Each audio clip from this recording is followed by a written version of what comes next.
The building has 4 floors, 12 rooms, and 11 hostages. You have 40 seconds. Not because someone set a timer. Because the intelligence says the situation changes in 40 seconds, and after that the math on the hostages gets worse in a way that cannot be corrected. Your team is 4 people. You've trained for this specific building layout. Not this building, but this type of building, approximately 300 times. You know where the walls are thin. You know the fatal funnel on the second floor landing. You know that the door on the left opens inward and the door on the right opens out, and that distinction will matter in about 12 seconds. You are not thinking about any of this. Your training is thinking about it for you. That's what the last 4 years built. That's what every rank in this organization has been building toward. This is what it actually feels like to be here.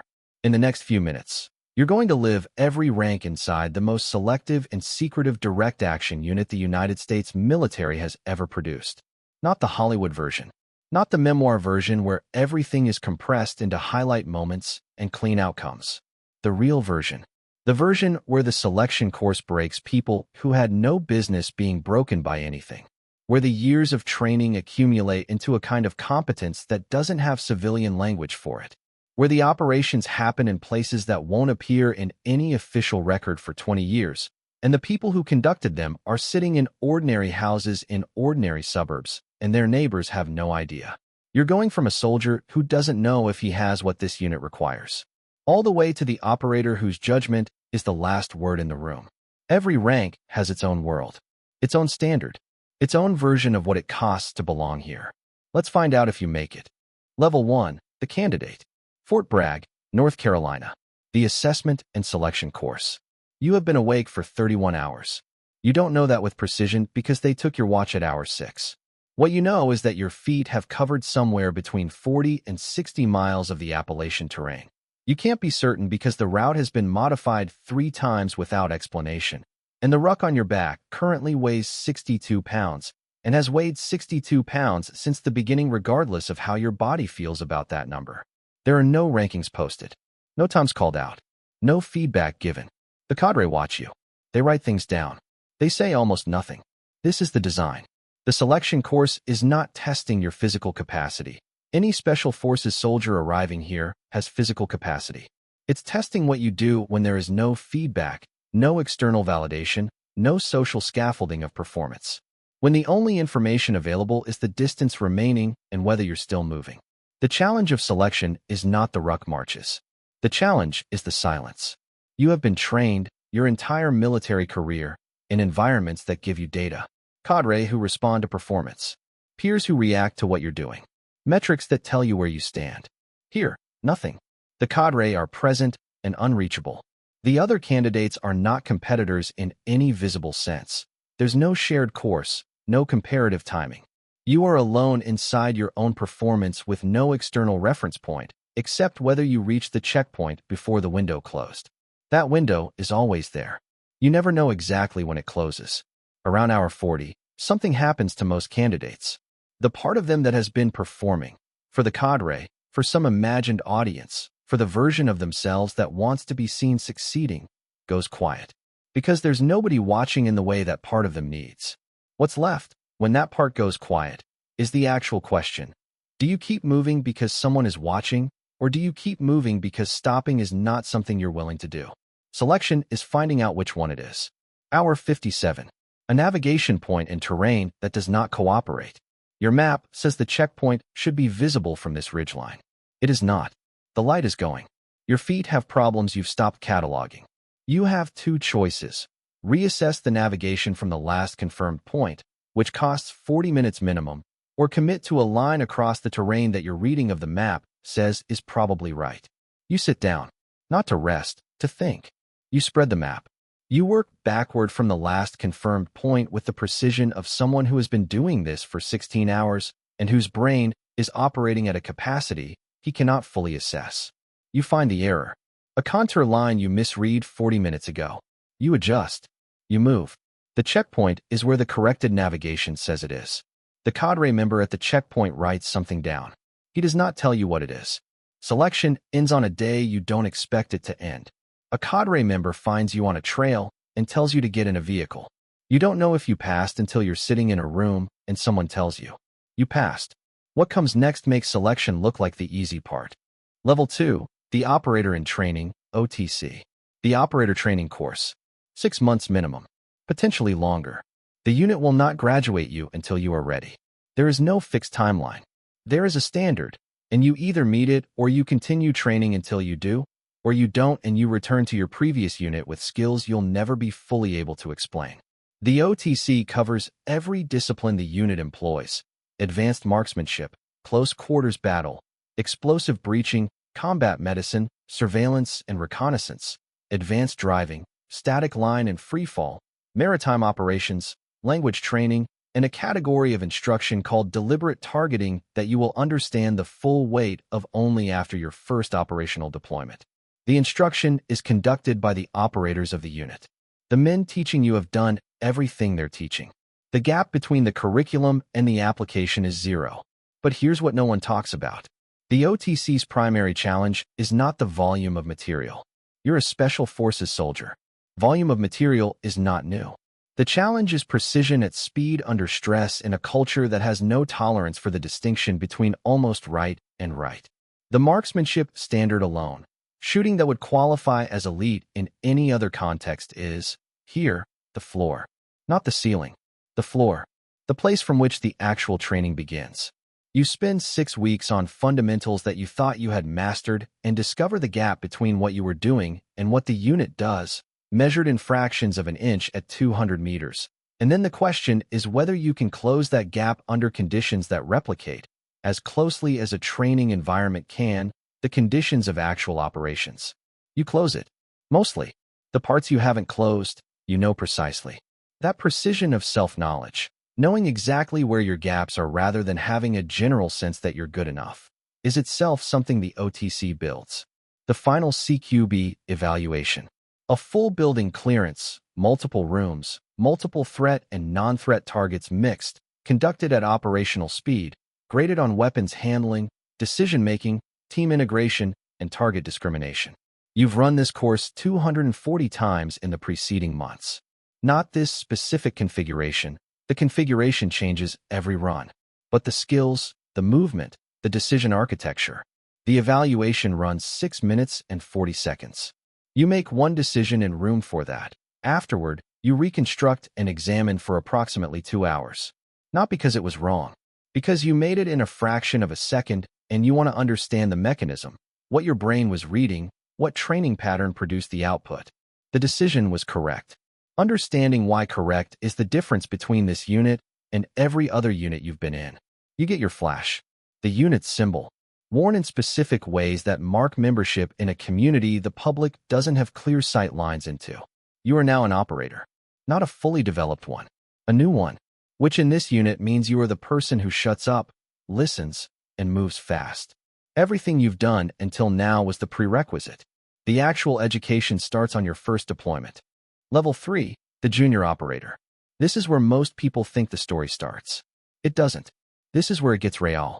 Your first deployment is to a location you won't name in a country you'll describe, if asked, with a vagueness that is technically accurate.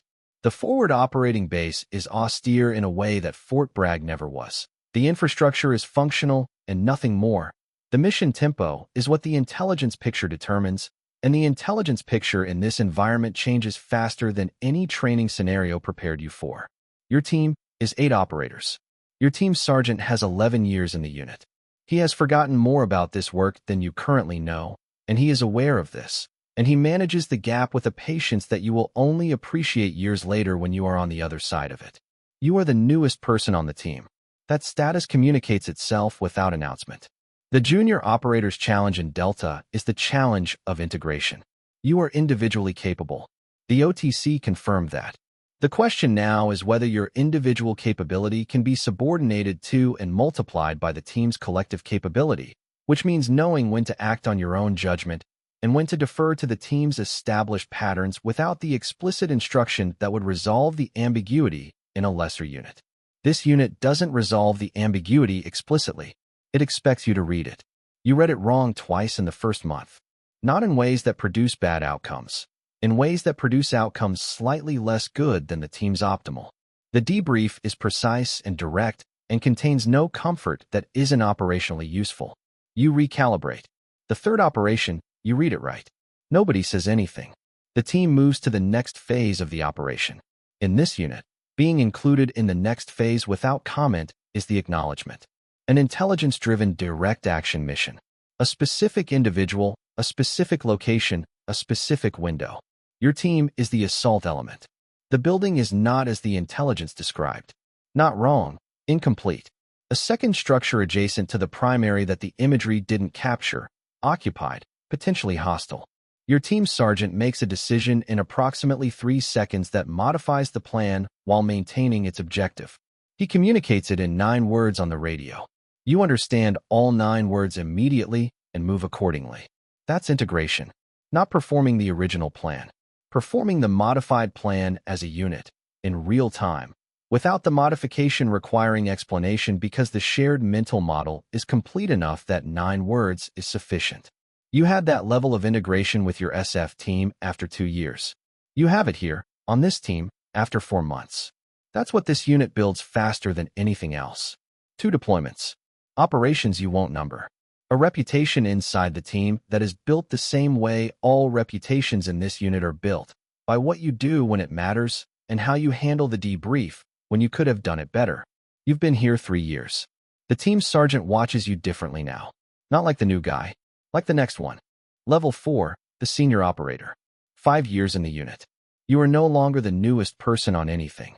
Your operational record is classified in ways that create interesting gaps in your official military file. Periods of deployment that appear as administrative assignments, awards that are listed without citation, a Bronze Star with valor that has no public record of the action it was awarded for. You know what the record doesn't show. You carry both versions. Your technical specialization has developed.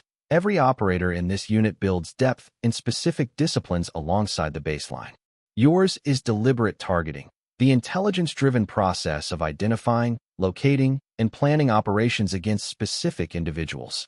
You have become, through 5 years of operational application and sustained study, one of the more capable targeting officers in the task force. Wait, because this next part changes everything. The senior operator's challenge is the challenge of the long view. As a junior operator, the mission was the unit of measurement.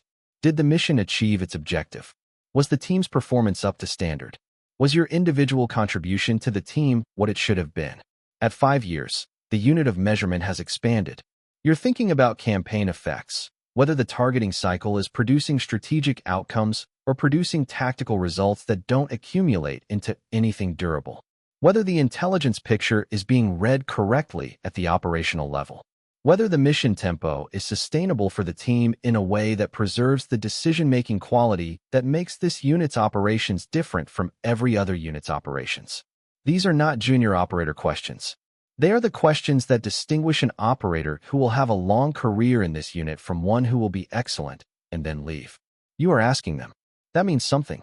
A targeting cycle that has been running for 6 weeks produces an actionable window on a high-value individual whose removal has been the campaign objective for 11 months. The intelligence is the best you've seen in this campaign. The window is real. The operation is well planned.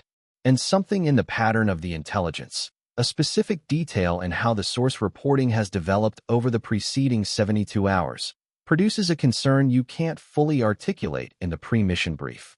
You articulate it anyway. In the debrief format that this unit uses, direct, specific, no hedging. Your team's sergeant listens. He asks 2 questions. He runs the concern up to the operations officer. The operation is delayed 4 hours while the intelligence is re-examined. The concern is validated. The window was partially constructed. Not a full fabrication, a real window with a modified location, designed to channel the operation into an environment with better ambush positioning. The operation is restructured. The objective is achieved from a different approach. Your concern, articulated when you couldn't fully explain it, saved the operation and probably the team. That's what 5 years of pattern recognition in a targeting environment builds. The operations officer has a conversation with you after the debrief. Not about the mission, about what comes next for you in the unit. The conversation is brief. 3 questions. 1 recommendation. The recommendation is for Team Sergeant. You have 14 months to prepare. Level 5, the team sergeant. But here's what no one talks about. Team sergeant is the most important job in Delta Force that nobody outside the unit knows exists. The officer's command on paper. The team sergeant commands in practice. The operational continuity, the team's training standards, the individual development of every operator on the team, the institutional knowledge that persists through officer rotations. You are responsible for 8 men whose capabilities you know better than their families do. You know their technical strengths and the specific gaps that training hasn't yet closed. You know their stress responses, who gets sharper under pressure and who gets more deliberate, and how to use both in the same operation. You know their personal situations in the broad strokes that a team sergeant needs to know without knowing the details that would compromise the professional relationship. 8 men. Every operation that team conducts, you have shaped. The team sergeant's challenge is developmental, specifically, developing operators who will eventually exceed what you currently are. That requires an ego architecture that not everyone who makes it to this rank has fully built. The ability to see someone getting better than you at something and respond with investment rather than competition. You have a junior operator, 2 years in the unit, first deployment, who processes targeting intelligence faster than anyone you've seen at his experience level. Not better than you overall, better than you at that specific thing. You build his training program around accelerating that capability, not balancing it. You push him toward the targeting specialization. You get him embedded with the intelligence element on the next deployment specifically to develop that strength. He becomes, 18 months later, the analyst that catches the intelligence pattern on a high-value target that 3 previous task forces missed. His career benefits, the team benefits, the mission benefits. Your job was to see what he was and point him at it. An operation goes wrong in the way that operations in this environment sometimes go wrong.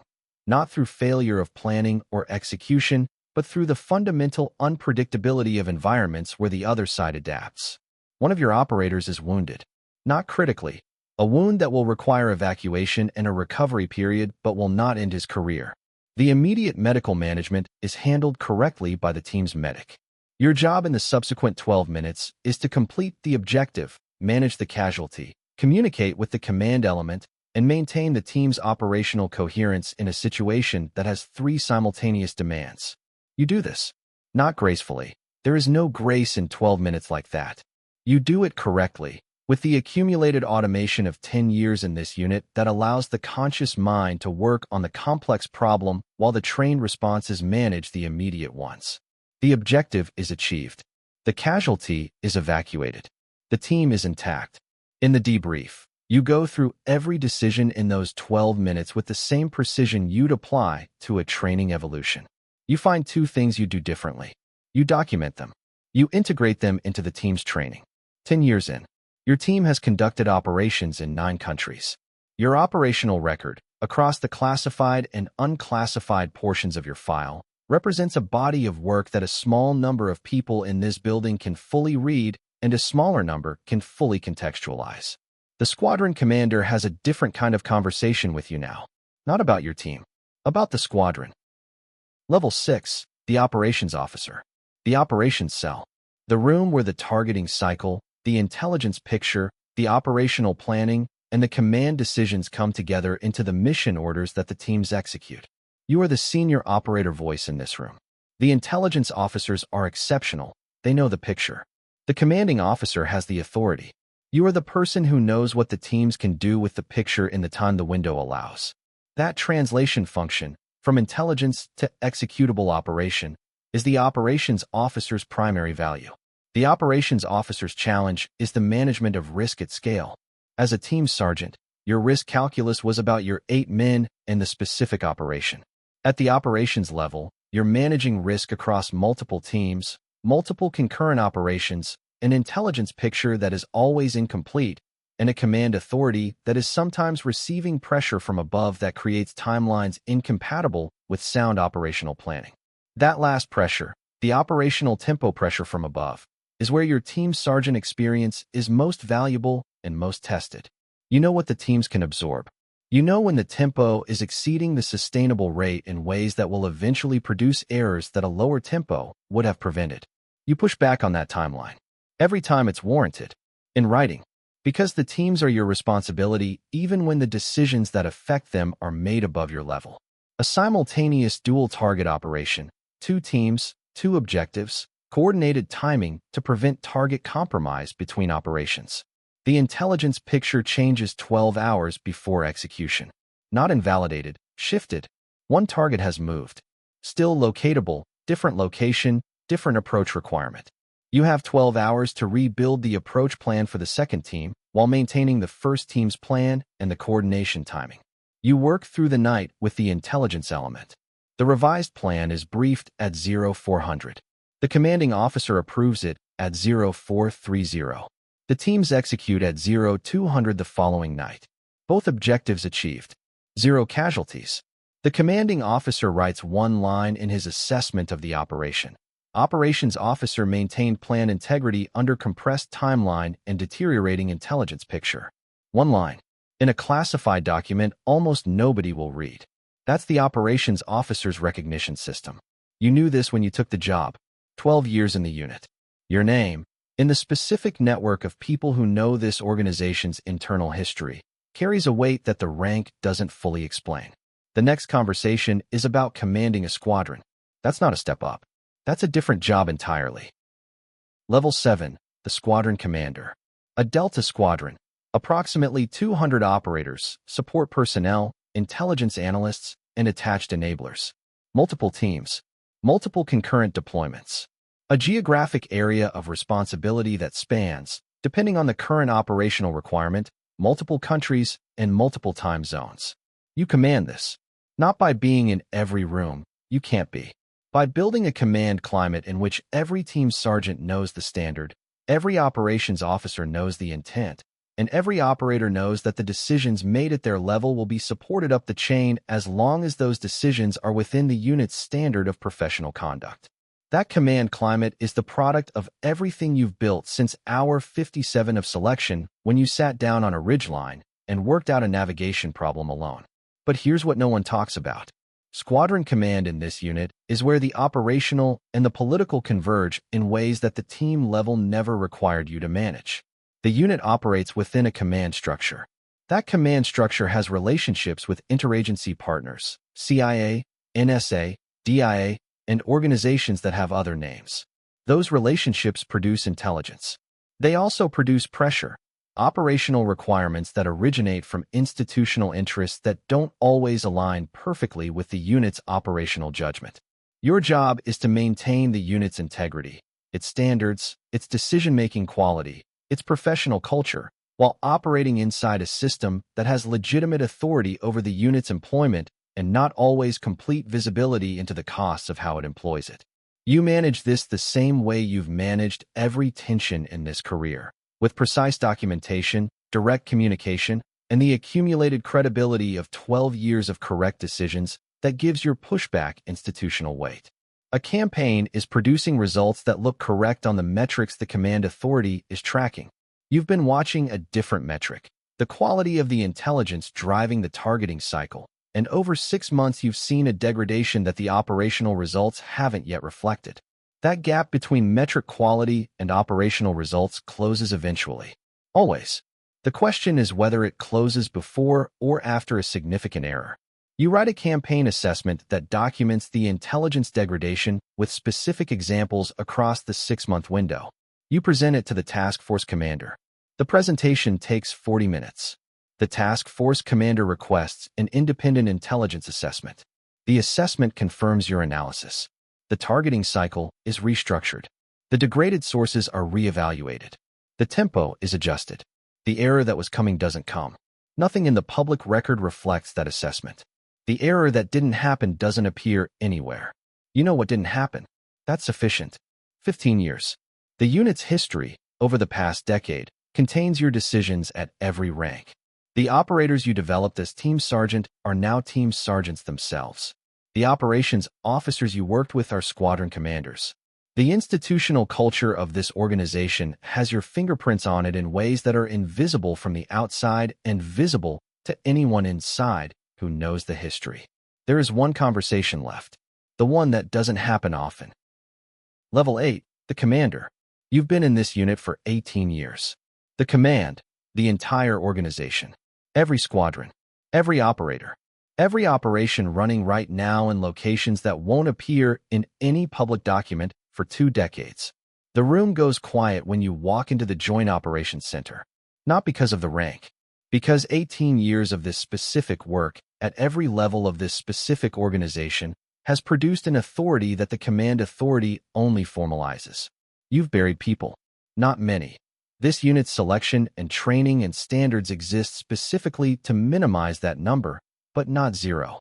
The names are in a permanent location in your memory that you visit with a regularity that has decreased with time, but has never reached zero. You've made calls that sent teams into environments where the intelligence was as good as intelligence gets, and still imperfect. You've read the debrief reports afterward and done the honest accounting of what you would have done differently. You've built those lessons into the training and the planning standards and the intelligence processes. You've pushed back on authorities above yours when the operational risk exceeded what the objective warranted, and you've been overruled, and you've documented the overrulings. And in 2 cases, the operations those overrulings authorized produced outcomes that validated your assessment, and the documentation exists, and you will never use it as a weapon because that's not what the documentation is for. The documentation is for understanding. For the people who will command this organization after you. For the institutional memory of what this unit is and what it costs to keep it what it is. On a morning in a location you won't name, before the operations brief, you walk through the squadron bay. Empty at this hour. The gear is staged for teams currently deployed. The training schedule for the teams in garrison is on the board. You look at the training schedule. You know every evolution on it. You've done every evolution on it. The fundamentals course that the newest operators are running. You took that course. The advanced targeting seminar. You built the first version of that curriculum. The organization is running. The standard is holding. The teams underground right now, in those buildings, are making decisions in fractions of seconds with the precision of everything this organization has built into them. That's what 18 years of this looks like. Not the operations. The capability. The sustained, transferable, institutionally embedded capability that outlasts any individual deployment and any individual operator. You built your piece of it. The piece will remain when you're gone. That's the only legacy this unit has space for. That's enough. If you want to go deeper into the operations, the decisions, and the specific moments that define this unit's history, that video is already built. I'll see you there.